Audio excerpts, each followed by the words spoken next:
Malam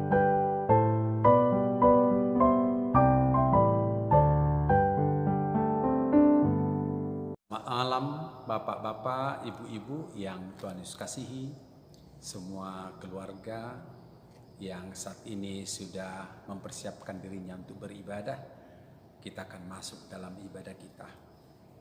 Untuk mengawali ibadah kita puji Tuhan dari Kidung Jemaat nomor 17 ayat 1 dan ayat 2. Tuhan Allah hadir.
Dalam nama Allah Bapa dan nama anaknya Tuhan Yesus Kristus dan nama Roh Kudus yang menciptakan langit dan bumi. Amin. Allah menentang orang-orang yang congkak, tetapi mengasihani orang yang rendah hati. Haleluya, kita berdoa. Ya Tuhan Allah, Engkau sumber kasih dan damai. Berilah kami kasih dan damai yang dari Tuhan. Lindungilah hamba-Mu melawan tipu daya si iblis, agar mereka terlepas dari pencobaan dan ketakutan. Engkaulah pengharapan dan perlindungan kami. Pimpin dan tuntunlah kami dalam perjalanan hidup kami. Karena anak-Mu, Yesus Kristus Tuhan kami. Amin. Mari saya ajak kita membaca epistel kita, yaitu dari kitab Kejadian pasal 2 ayat 18 sampai dengan ayat yang ke-25. Kejadian 2 ayat 18 sampai 25. Kita baca secara responsoria. Demikian firman Tuhan. Tuhan Allah berfirman, "Tidak baik kalau manusia itu seorang diri saja.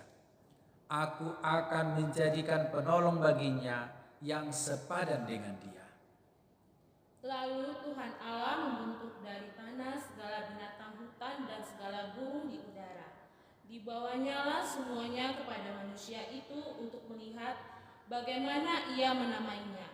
Dan seperti nama yang diberikan manusia itu kepada tiap-tiap makhluk yang hidup, demikianlah nanti nama makhluk itu.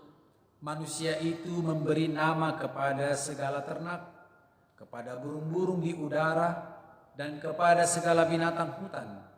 Tetapi baginya sendiri, ia tidak menjumpai penolong yang sepadan dengan dia. Lalu Tuhan Allah membuat manusia itu tidur nyenyak. Ketika ia tidur, Tuhan Allah mengambil salah satu rusuk daripadanya, lalu menutup tempat itu dengan daging. Dan dari rusuk yang diambil Tuhan Allah dari manusia itu, dibangunnyalah seorang perempuan, lalu dibawanya kepada manusia itu. Lalu berkatalah manusia itu, "Inilah dia, tulang dari tulangku dan daging dari dagingku. Ia akan dinamai perempuan, sebab ia diambil dari laki-laki." Sebab itu seorang laki-laki akan meninggalkan ayahnya dan ibunya dan bersatu dengan istrinya, sehingga keduanya menjadi satu daging. Mereka keduanya telanjang, manusia dan istrinya itu, tetapi mereka tidak merasa malu. Demikian pembacaan firman Tuhan. Berbahagialah orang yang mendengarkan firman Tuhan serta melakukannya dalam hidupnya setiap hari. Amin. Mari kita puji Tuhan. Kidung Jemaat nomor 400.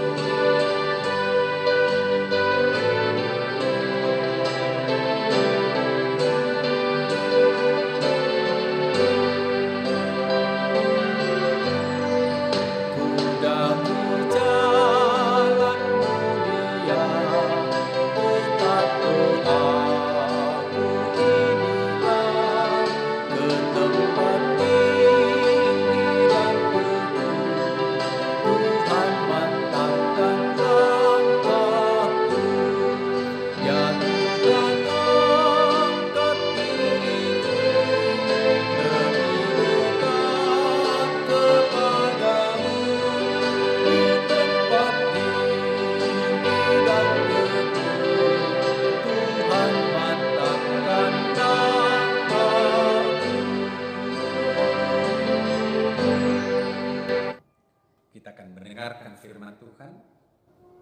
Namun sebelumnya mari kita berdoa. Tuhan, terpujilah Engkau.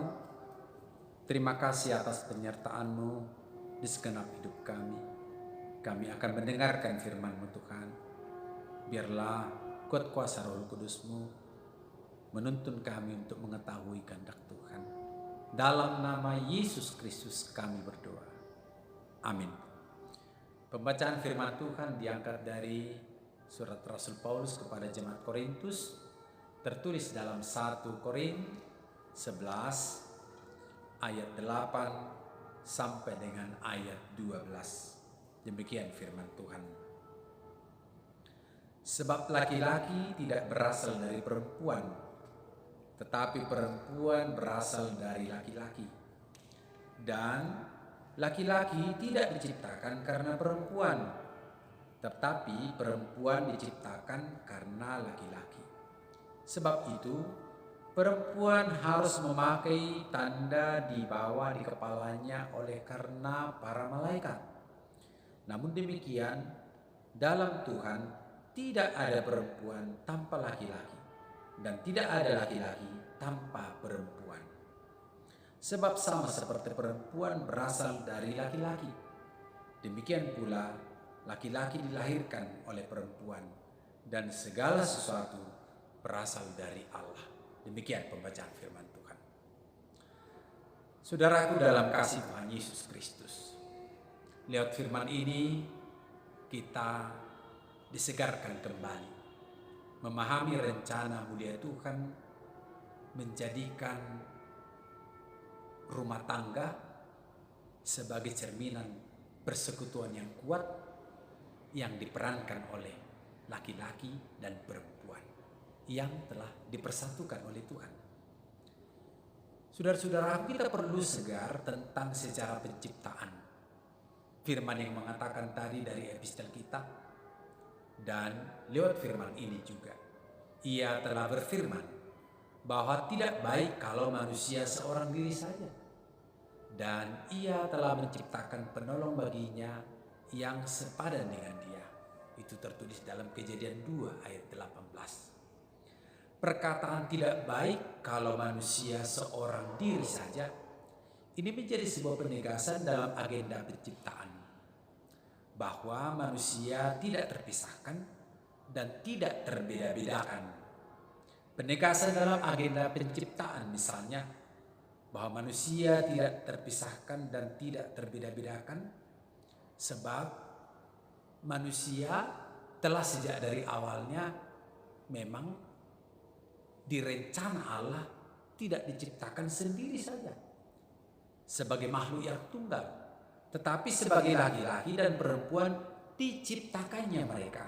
Kejadian 1 ayat 27. Ketika Allah menciptakan manusia setelah Adam, ialah Hawa, Allah mengatakan, "Aku akan menjadikan penolong." Ucapan ini bukan berkonotasi pembantu, atau misalnya katakanlah pembantu rumah tangga, atau pengasuh rumah tangga misalnya. Akan tetapi sebagai penolong di sana ada muatan partner, teman, kawan hidup.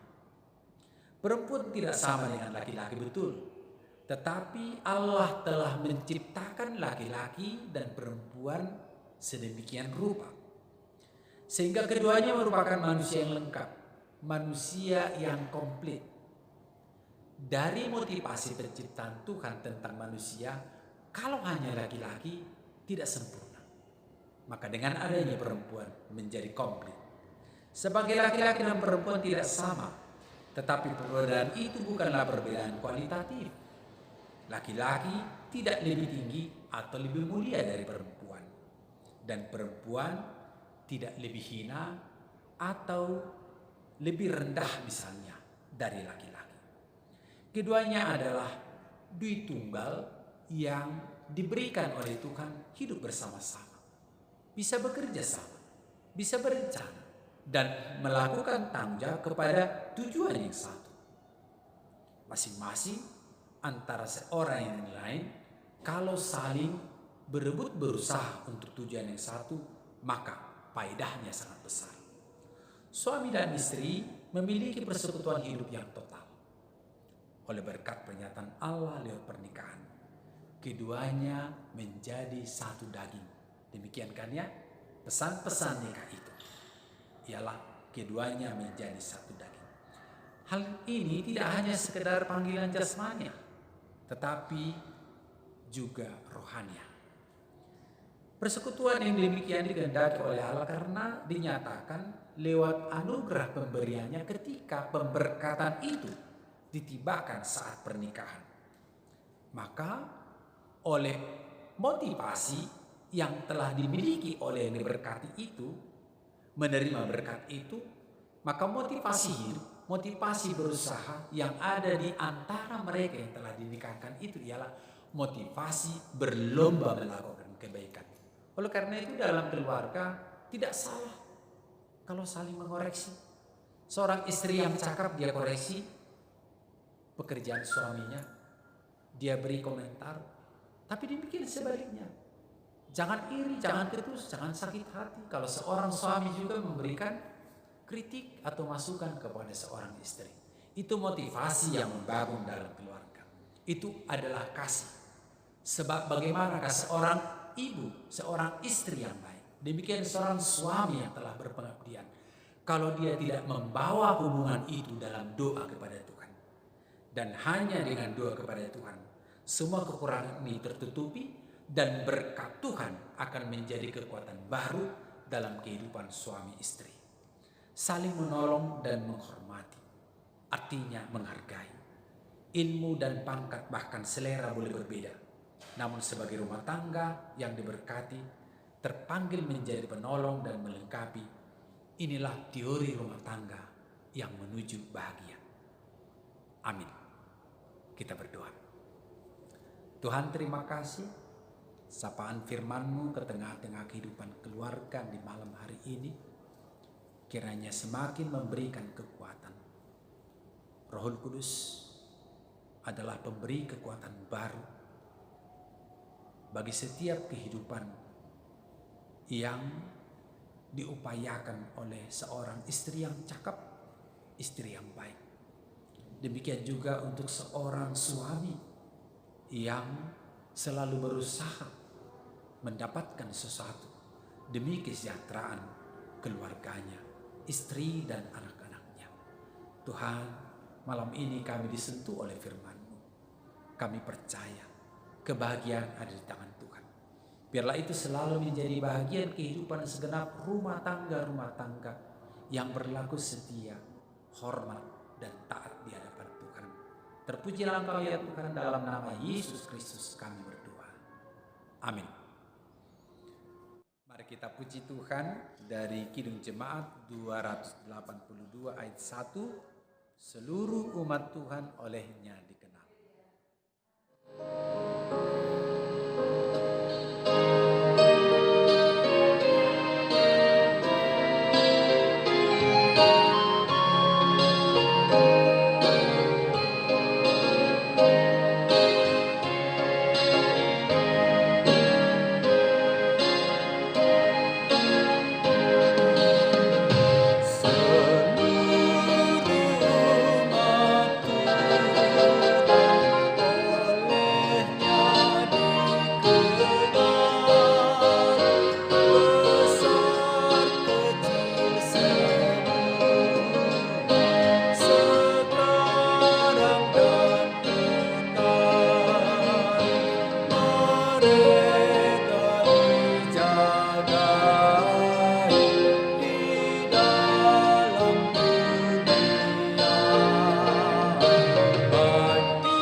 Saudara-saudaraku, kita kembali angkat pujian dari Kidung Jemaat 408 ayat yang pertama.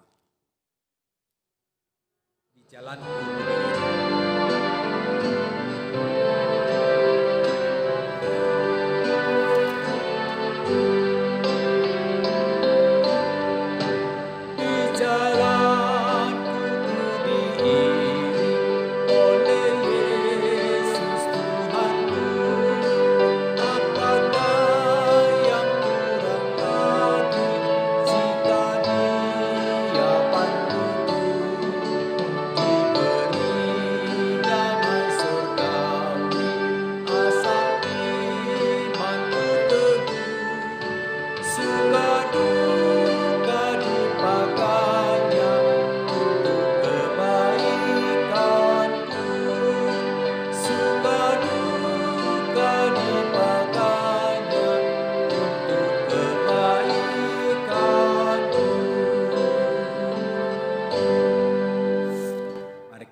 bersatu dalam doa Bapa kami yang di surga. Bapa kami yang di surga, dikuduskanlah namamu. Datanglah kerajaanmu, jadilah kehendakmu di bumi seperti di surga. Berikanlah kami pada hari ini makanan kami yang secukupnya. Dan ampunilah kami akan kesalahan kami seperti kami juga telah mengampuni orang yang bersalah kepada kami. Dan janganlah membawa kami ke dalam pencobaan, tetapi lepaskanlah kami daripada yang jahat, karena Engkau yang punya kerajaan dan kekuasaan dan kemuliaan sampai selama-lamanya. Amin. Anugerah daripada Allah Bapa kita, pengasihan dari anaknya Yesus Kristus, dan persekutuan dengan Roh Kudus, biarlah senantiasa memberkati kamu sekalian. Amin.